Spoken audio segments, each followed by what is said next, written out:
रेगिस्तान का सुकून था। एक गरीब देवा और उसका छोटा बेटा रहते थे। हर रात जब दुनिया सो जाती, माँ तहज्जुद के लिए उठती।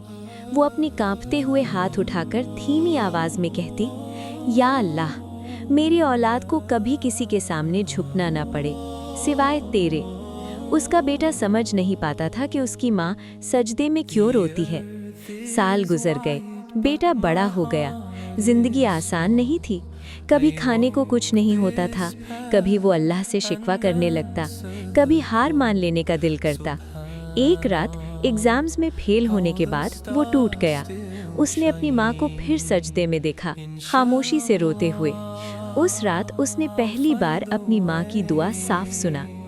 वो दौलत नहीं मांग रही थी, वो आराम नहीं मांग रही थी, वो सिर्फ अपने बेटे के लिए ईमान और इज्जत मांग रही थी। सालों बाद वही बेटा कामयाब हो गया, सिर्फ दौलत में नहीं बल्कि किरदार में भी। लोग उसकी इज्जत करते थे, वो कभी गलत के सामने नहीं झुका।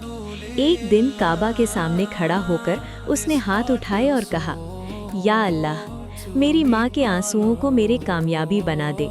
लेकिन इस बार उसकी माँ उसके साथ नहीं थी, वो अल्लाह के पास लौट चुकी थी।